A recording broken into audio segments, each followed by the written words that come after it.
You sit there staring at your phone, watching the little dots appear and then disappear. No message, no explanation, just silence. You tell yourself not to care, not to overthink, but the truth is, your heart sinks every time. Around your friends, you laugh, you smile, you say it's whatever, I'm not even worried. But inside, you're screaming, why doesn't he feel what I feel? Why do I care so much when he seems so careless? At night, lying in bed, the thoughts grow louder. You replay every detail, the way he looked at you last week, the tone of his voice, the space that's suddenly between you. You wonder if you said too much, cared too quickly, wanted too deeply. And the most painful part?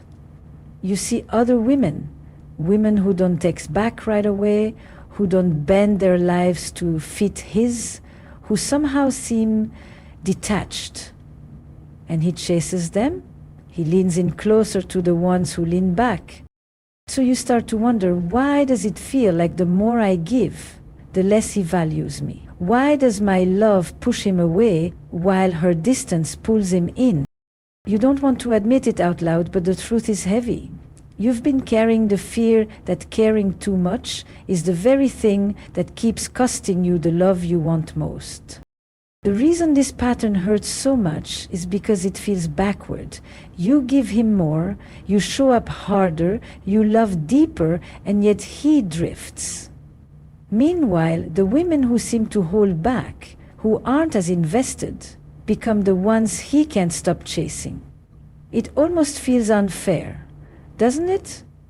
But there's a psychological truth behind this dynamic that no one really talks about. Let's break it down. Many women who find themselves giving more than they receive tend to lean toward an anxious attachment style. It means that when someone pulls away, your instinct is to cling tighter, to prove your worth, to do just a little bit more, hoping it will bring him closer. But here's the hidden truth. Your energy becomes pursuit. And in human psychology, pursuit naturally creates distance. When you lean in too much, he subconsciously leans out. It's not that he doesn't care, it's that the polarity shifts. He no longer feels like he has space to move toward you. But here's the part most women never realize. Every action you take communicates something. When you attach your sense of value to how he responds or doesn't respond, you send a signal that your worth is negotiable, that he has the power to determine how lovable you are. Detachment flips this dynamic. When you know your value is steady, regardless of his attention, you stop sending out anxious signals. Instead, your presence radiates calm certainty. Men find this magnetic, not because you're playing a game, but because you're not desperate for their validation. Think of it this way. When a woman is rooted in her self-worth, she doesn't rush to prove herself. She doesn't crumble when there's silence. She allows the relationship to breathe. That space is where his desire grows. But here's the part most women never realize. At the core, chasing is often driven by fear. Fear of abandonment, fear of rejection, fear of not being chosen. The mind whispers, if I don't hold on tighter, I'll lose him. So you grip, you text first, you wait by the phone, you sacrifice your peace.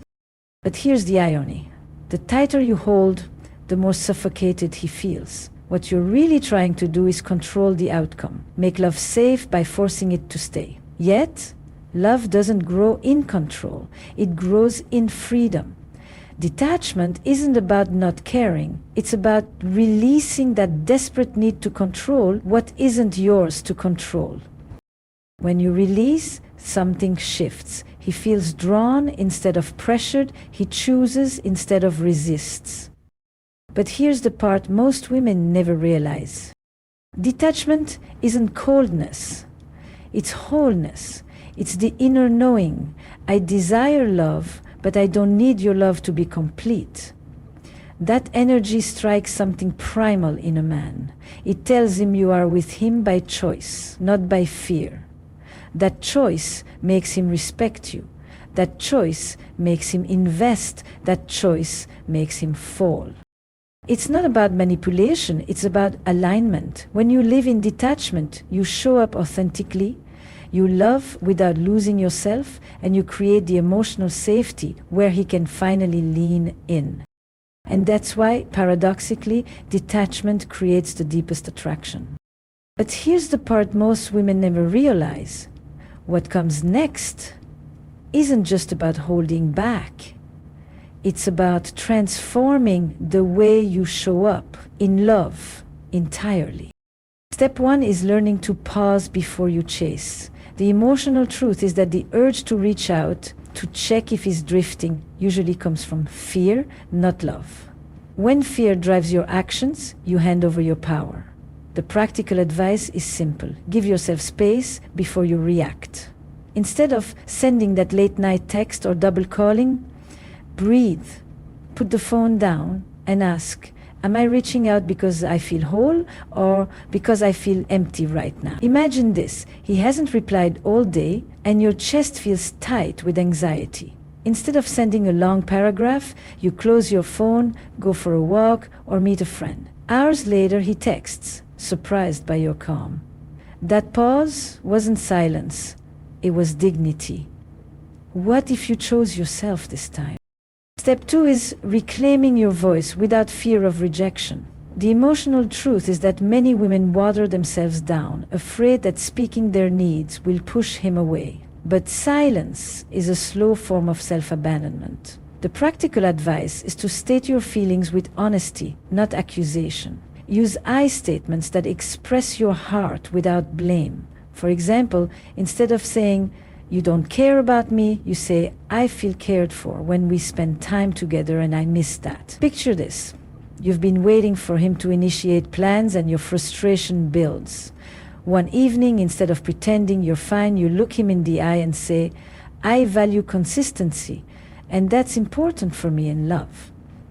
He might pause, he might adjust, but either way you've honored yourself. What if you allowed your truth to matter as much as his? Step 3 is drawing boundaries that protect your peace. The emotional truth is that boundaries are not punishments, they are acts of self-love. Without them, love quickly turns into overgiving and resentment. The practical advice is to define your non-negotiables clearly and live by them, even when it's uncomfortable. For instance, if last-minute cancellations leave you feeling unimportant, make it clear, "My time is valuable and I expect plans to be honored." Imagine this. He cancels again, and instead of saying, "It's fine," you calmly respond, "I'll be busy next time unless we plan ahead." You haven't yelled, you haven't begged. You've set the tone for how you expect to be treated. What if instead of bending, you stood firm? Step 4 is building a life so full that love is the bonus, not the source of your worth. The emotional truth is that emptiness makes you cling, but fulfillment makes you magnetic. The practical advice is to fill your days with things that light you up: hobbies, friendships, growth, passions, so that when he's near, he's stepping into a life that's already abundant. Imagine this. Instead of waiting by the phone on Friday night, you're at a yoga class, laughing with friends, or finishing a project that excites you. He texts, "What are you up to?" And you're genuinely busy, genuinely glowing. That energy is irresistible because it tells him you're whole on your own. What if you finally believed that you are the prize? You have given your heart in ways no one else will ever understand. You have stayed up at night wondering why love feels like a battle. You have bent and broken and pieced yourself back together just to be chosen. Hear me now. You were never meant to chase what is already yours. You were never meant to beg for the love you were born worthy of. Detachment is not about turning cold.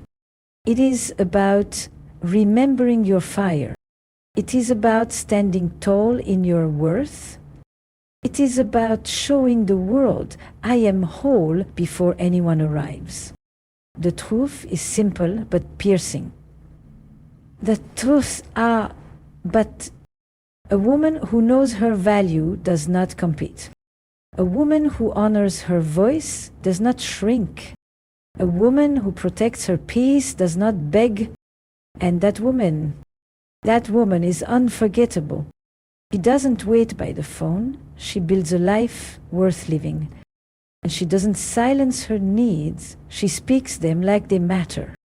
She doesn't lower her standards. She raises them and watches who dares to rise.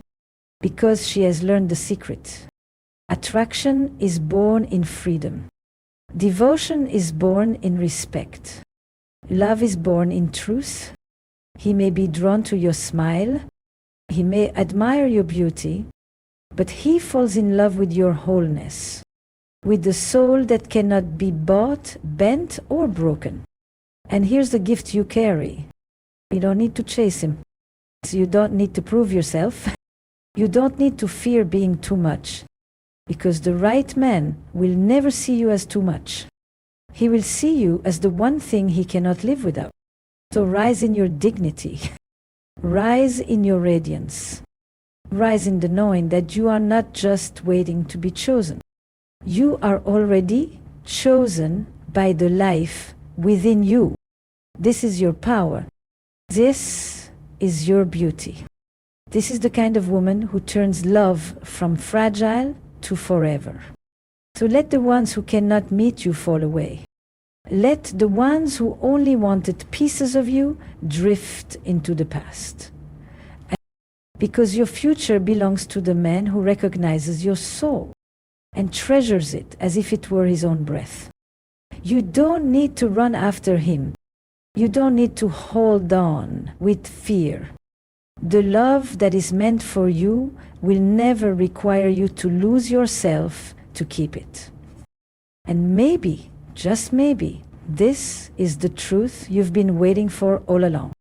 If the deepest attraction is created when you finally let go, then what kind of love might find you the moment you decide you'll never abandon yourself again?